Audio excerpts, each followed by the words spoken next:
Film industry में जो सबसे ग्लैमराइज प्रोफेशन है वो है एक्टिंग। सभी लोग चाहते हैं कि हम एक्टर बने, एक्ट्रेस बने, हीरो बने, हीरोइन बने। How I want to become an actor, मतलब कि मैं कैसे एक्टर बन जाऊं, कैसे मैं एक्टिंग की जर्नी स्टार्ट करूं, ये सबके मन में, जहन में सवाल होता है जब हम अलग अलग शहरों से आते हैं। इन सारे सवालों का जवाब और पूरा प्लान कैसे बनाएं ये बताने वाला हूं आज के फिल्मी फंडे में। हेलो फ्रेंड्स, वेलकम टू फिल्मी फंडे, join films academy, the practical film school. मैं हूं आपका अपना वीरेंद्र राठौर और आप देख रहे हैं बॉलीवुड का Google, join films YouTube channel. कैसे बने एक्टर, कैसे हम एक पॉपुलर एक्टर बने, कैसे हम हीरो बने, कैसे हम हीरोइन बने, कैसे हम टीवी इंडस्ट्री में काम करें, कैसे हम फिल्म इंडस्ट्री में काम करें, कैसे हम वेब सीरीज में काम करें, ये सारे सवाल आपको परेशान करते हैं क्योंकि आपको पता नहीं होता कि कब से शुरुआत करें, कहां से शुरुआत करें। आज मैं बात करने वाला हूं उस बारे में जिस बारे में आप लोगों ने बहुत कहा है कि सर मुंबई में एंडलेस जो है वो स्ट्रगल होती है, वहां पर सभी लोगों को चांस नहीं मिलता, बहुत सारे लोग स्ट्रगल करते रह जाते हैं, तो टाइम वेस्ट होता है, पैसा वेस्ट होता है, आपकी जो जर्नी होती है वो स्टक हो जाती है, रुक जाती है, क्योंकि कोई क्लियर गाइडेंस देने वाला नहीं होता मुंबई शहर में। इसलिए माँ बाप भी डरते हैं आपको मुंबई भेजने के लिए, तो ये वाली भी एक प्रॉब्लम रहती है। उसके साथ साथ जो दूसरी प्रॉब्लम है कि अभी भी जो है स्टार किड्स को ज्यादा चांसेस मिल रहा है, मतलब जो नेपोटिज्म है वो इतना हावी है कि आउटसाइडर को चांस नहीं मिल रहे हैं। तो इस वजह से हमारे को चांस नहीं मिल पाता, तो हम आउटसाइडर हैं, तो हम इस बात से डर जाते हैं। और ये भी नहीं मालूम कि जो परफेक्ट एक्टिंग की अपॉर्चुनिटी है वो मुझे 1 महीने में मिलेगी, 2 महीने में मिलेगी, या 1 साल में, 2 साल में, 3 साल में मिलेगी कब? क्योंकि कई लोगों को हमने देखा कि वो 6-6 महीने, 1-1 साल, 2-2 साल, 5-5 साल सिर्फ स्ट्रगल करते रह जाते हैं और उनको कभी भी चांस नहीं मिलता।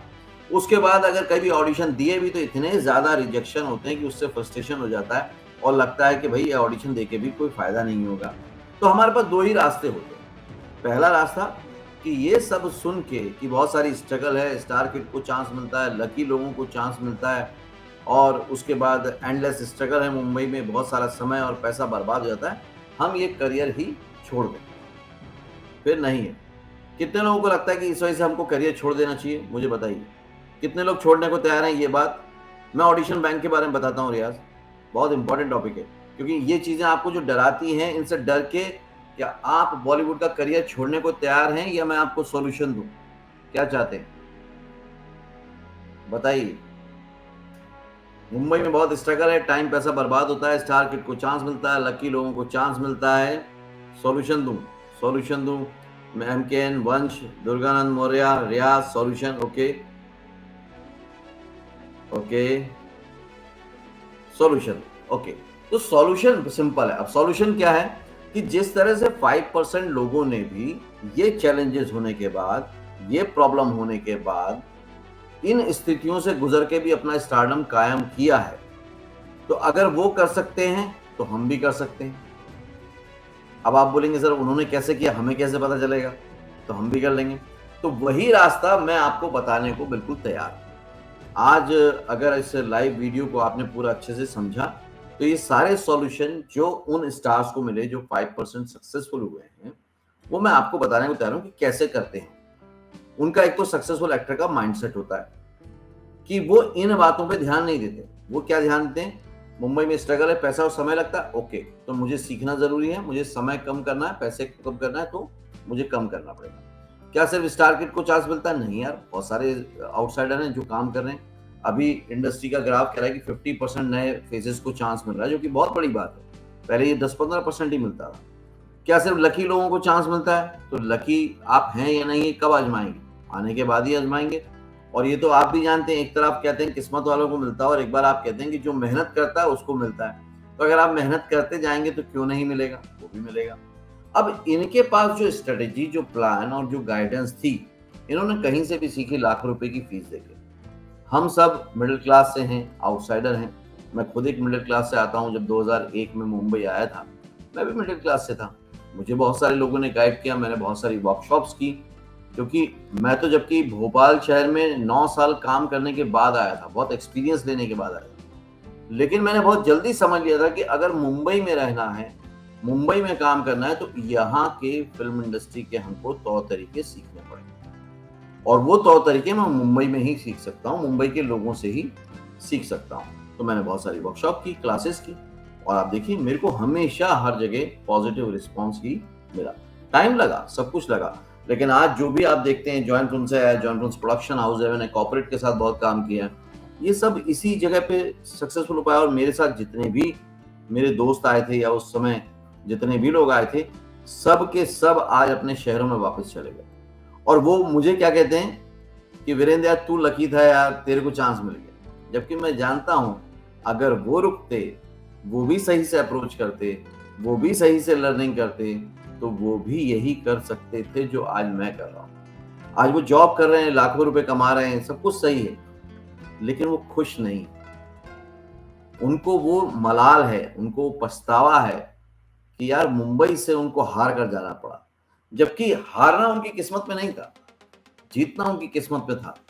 मैंने कई जगह उनको बताया था अपने दोस्तों को कि यार मैंने ये वर्कशॉप में ये सीखा है, ये क्लास में सीखा है कि आप ऑडिशन देते रहो, रिजेक्शन से बिल्कुल मत डरो। आपके धीरे धीरे ऑडिशन देने की कैपेसिटी और टैलेंट बढ़ता जाएगा, आपकी झिझक दूर होती जाएगी, तो आप कर लोगे।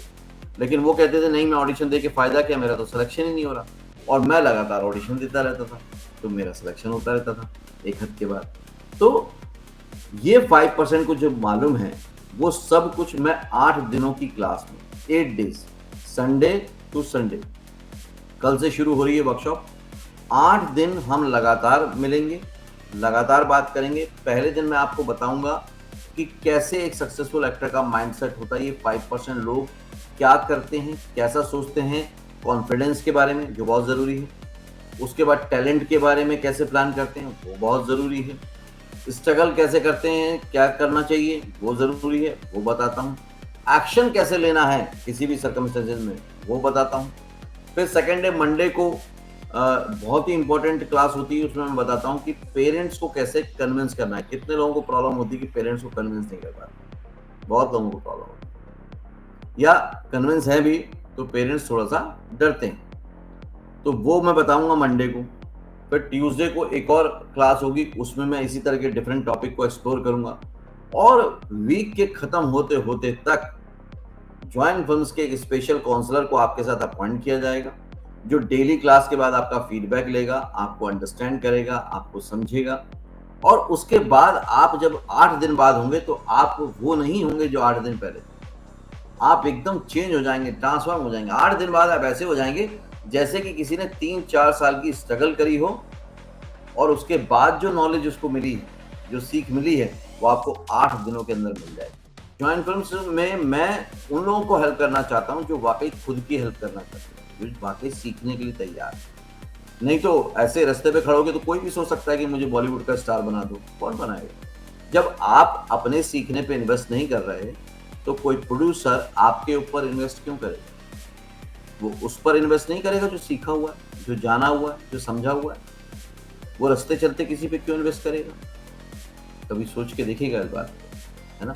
अब मैं आता हूँ क्वेश्चंस पे। आपके अंदर ही वेस्ट में ऑडिशन होते हैं, लेकिन आजकल ज्यादातर ऑनलाइन ऑडिशन हो रहे हैं। प्लीज ध्यान दीजिएगा, मैक्सिमम ऑडिशन ऑनलाइन हो रहे हैं, तो ऑफलाइन ज्यादा चक्कर लगाने की जरूरत नहीं। सारी पोस्टिंग आती है ऑडिशन बैंक में, आपको सारे ऑडिशन मिल जाते हैं, चाहे वो ऑफलाइन हो रहे हो या ऑनलाइन हो रहे हो, सब मिल जाते हैं। अगर बुक से भी आप सीखना चाहते हैं, switch on switch off book से, तो बिल्कुल सीख सकते हैं। Switch on switch off book आपको अमेजोन पे अवेलेबल है, इससे भी सीख सकते हैं। यही कोर्स मॉड्यूल हम लोग भी फॉलो करते हैं। बस इतना है कि बुक से सीखने में थोड़ा आपको टाइम लगेगा, मेंटर के साथ में थोड़ा सा आसानी हो जाएगी। तो अब बुक से स्टार्ट करना बहुत अच्छा होता है, उससे आप लोगों को समझ में आता है कि मेरा इंटरेस्ट लेवल क्या आ रहा है, मैं कितना समझ पा रहा हूँ एक्टिंग को, है ना। तो वो बुक से स्टार्ट कर सकते हैं। एडवांस एक्टिंग कोर्स में क्या है, एडवांस एक्टिंग कोर्स 1 साल का कोर्स है, switch on switch off method पर ही बेस्ड है। इसको मैंने ही तैयार किया पूरा। ये 1 साल तक आपके पास रहता है, वीडियो फॉर्मेट में कोर्स है। और ट्यूसडे को लाइव क्लास होती है, जिसमें आप क्वेश्चन आंसर पूछ सकते हैं, परफॉर्मेंस दिखा सकते हैं, डाउट दूर हो सकते हैं, ये सब कुछ होता है। तो ये एक बहुत अच्छा कोर्स है उन सभी के लिए जिनके पास टाइम की कमी है या ज़्यादा फीस अफोर्ड नहीं कर सकते, उनके लिए बहुत अच्छा है। जो लोग जॉब करते हैं, उनकी शिफ्टिंग इधर उधर होती रहती है, उनके लिए बहुत अच्छा है, तो वो लोग कर सकते हैं। ये करियर गाइडेंस वर्कशॉप है कि करियर कैसे बनाना है आपको। एक्टिंग सीखना तो सेकंड पार्ट है, लेकिन पहले मुंबई फिल्म इंडस्ट्री को तो समझना जरूरी है कि उनको कैसा एक्टर चाहिए। ये तो वर्कशॉप सबको पहले दिन कर लेनी चाहिए, नहीं तो आओगे आप मुंबई में स्टेशन से उतरोगे, फिर पूछोगे अब क्या करना है, कल क्या करना है, परसों क्या करना है, और ऐसे करने में आपके 6 महीने निकल जाएंगे क्योंकि आप किसी को जानते नहीं हो, और उसमें आपके इतने हजारों रुपए बर्बाद हो जाएंगे कि पूछे मत। पहले जैसे ही मन में आया थॉट कि मुझे एक्टिंग में जाना है, राइटिंग में जाना है, किसी में भी जाना है, पहले ही वर्कशॉप करो, इंडस्ट्री के बारे में क्लियरली समझो, फिर मूव ऑन करो। आपने मैंने सर कोर्स लिया था, ज्यादा वीडियो मैंने देखा नहीं, मुझे समझ नहीं आया। आप क्या करें, तो आप एक बार टीम से बात कीजिए, कोई ना कोई सॉल्यूशन निकाल के आपको दे देंगे। देखिए टीम का नंबर आपके पास क्यों है, आप अगर कोई कोर्स कर रहे हैं और आपने वीडियो नहीं देखे, तो पहली बात तो वीडियो क्यों नहीं देखे, आपने कोर्स लिया था तो वीडियो देखने चाहिए थे, लेकिन नहीं देखे, कोई प्रॉब्लम आ रही है तो एक बार टीम से बात करें। जॉइंट फिल्म की बैकएंड टीम और काउंसलिंग टीम की आज जो लोग सबसे ज्यादा तारीफ करते हैं यही तो है कि आपको जो एक सपोर्ट सिस्टम मिलता है, सिर्फ एक कोर्स नहीं मिलता, हम लोग लॉन्ग लाइफ के लिए जोड़ते हैं, एक सपोर्ट सिस्टम मिलता है आपको जिससे कि आप कनेक्टेड रहते हैं। डबिंग स्टार्ट करने का प्रोसेस जॉब के साथ, प्रतीक अगर आप डबिंग करना चाहते हैं तो उसके लिए एक 5 डेज की ऑनलाइन वर्कशॉप है, 10 डेज की ऑफलाइन वर्कशॉप है मुंबई में स्टूडियो। वो टेक्निकली आप लिपसिंग कैसे करते हैं, आवाज को कैसे बनाते हैं, मॉड्यूलेट कैसे करते हैं, वो सीख लीजिए। और उसमें एक दिन लास्ट में सेशन होता है जिसमें बताता हूँ कि आपको अप्रोच कैसे करना है, वॉइस सैंपल कैसे भेजना है, वो सब मैं सिखाऊंगा। तो उसके थ्रू आप ये करियर स्टार्ट कर सकते हैं। ऑडिशन सिलेक्शन वर्कशॉप इसी ऑफलाइन तो अभी होने वाली है, कुछ 7-8 दिनों के बाद ही है, एग्जैक्ट डेट आप टीम से समझ लीजिएगा। ऑनलाइन भी इस मंथ में एक बार वो भी देख लीजिएगा। जो बाहर के लोग हैं उनको रिकमेंड करूंगा कि वो ऑनलाइन करें, मुंबई में है और ऑफलाइन कर सकते हैं तो फिर ऑफलाइन करिएगा। ओके, सिर्फ लाइव होगी या बाद में? नहीं, लाइव क्लासेस भी होंगी, बाद में आपको रिकॉर्डिंग भी अवेलेबल रहेगी सेम डे तक। तो अगर कोई उस टाइम पे लाइव क्लास अटेंड नहीं कर पाया तो 8 डेज की वर्कशॉप में उनको रिकॉर्डिंग बाद में मिल जाएगी, लेकिन क्लास पूरी अटेंड करनी है। जो 8वें दिन क्लास अटेंड करेगा वही मेरे से लाइव क्वेश्चन पूछ पाएगा, दूसरे को मैं नहीं पूछूंगा। सर मैं बाहर जॉब करता हूँ, स्ट्रगल करनी क्यों है संजय, आप बाहर रहते हैं तो ये 8 डेज की वर्कशॉप कीजिए, इसमें आपको सारी फंडे क्लियर हो जाएंगे कि बाहर जॉब करते हुए आप कैसे करियर बना सकते हैं। आप स्ट्रगल करना ही क्यों चाहते हैं? मैं आपकी स्ट्रगल खत्म करना चाहता हूँ, आप लोग स्ट्रगल करना चाहते हैं। हाँ, डबिंग को आप एडवांस कोर्स जब 3-4 महीने में आपका हो जाए, बेसिक एक्टिंग हो जाए, उसके बाद ही करें, तभी फायदा होगा, उससे पहले करके कोई फायदा नहीं। तो फ्रेंड्स मेरा यही कहना है कि आप इस वीडियो को और इस वर्कशॉप को ज़्यादा से ज़्यादा कम्युनिटी मेंबर तक पहुंचाइए, क्योंकि अब मैं चाहता हूं कि ये जो स्ट्रगल हमारे साथ के लोग कर रहे हैं वो स्ट्रगल ना करें, क्योंकि स्ट्रगल करने से 2 नुकसान हो रहे हैं लोगों के। पहला तो उनके घर वालों का उन पे से भरोसा उठ रहा है, दूसरा उनका खुद का भी भरोसा टूट रहा है और वो यहाँ पे करियर नहीं बना पा रहे हैं। तो सबसे बेस्ट है कि हम ना समझ के अपने समय को सही समय पे यूज़ करें। अगर आप समय का ख्याल नहीं रखेंगे, समय आपका ख्याल नहीं रखेगा। आप सोचेंगे मैं अगली बार अरे यार 8 डेज वर्कशॉप से क्या होता है, क्या पता चलेगा, मैं एक्टिंग तो नहीं सीखूंगा। लेकिन इंडस्ट्री को तो समझ जाओगे, जिस जगह पे काम करना है, जिस शहर में जाना होता है घूमने, उसके बारे में भी तो पता करते हो। तो जहाँ पर अपना करियर बनाना है, क्या उसके बारे में जानना जरूरी नहीं है? इसके बारे में भी जानना उतना जरूरी है, तब तो करियर बनेगा। ऑडिशन बैंक के लिए प्लीज एक बार काउंसलिंग टीम से बात कर लीजिए और ऑन करा लीजिए, उसमें दिक्कत नहीं। एक नया एक्टर कितना कमा सकता है? एक नया एक्टर को नॉर्मली 3000 to 10,000 मिलते हैं, डिपेंड करता है कि वो कैसा प्रोजेक्ट कर रहा है। अब आप देखिए, ये क्वेश्चन पूछा है इन्होंने, वंश कल्याण, नए एक्टर को भी 3,000 रुपए मिल रहे हैं, 10,000 रुपए मिल रहे हैं, तो क्या इस लेवल तक जहां पे लोगों की जॉब मंथली शुरू होती है 10-15 हजार रुपए से, वो पर डे आपको मिले, तो आपको कितना स्ट्रांग होना पड़ेगा। ये जो भी क्वेश्चंस मैं ले रहा हूँ हर बार, या जो भी प्रॉब्लम्स ले रहा हूँ, उसके सॉल्यूशन ये जो आप लोग कमेंट बॉक्स में लिखते हैं, उसको लेकर ही मैं सैटरडे को डिस्कस करता हूँ। तो कमेंट जो भी वीडियो में आप करते हैं वो सब मैं पढ़ता हूँ, उसके हिसाब से ही मैं कंटेंट रेडी करता हूँ कि मुझे लाइव में क्या बात करनी है। तो आप जो भी मन में डाउट आते हैं वो कमेंट बॉक्स में भी दीजिएगा, तो आपके उसके आंसर मिल जाएंगे। Okay, all the very best.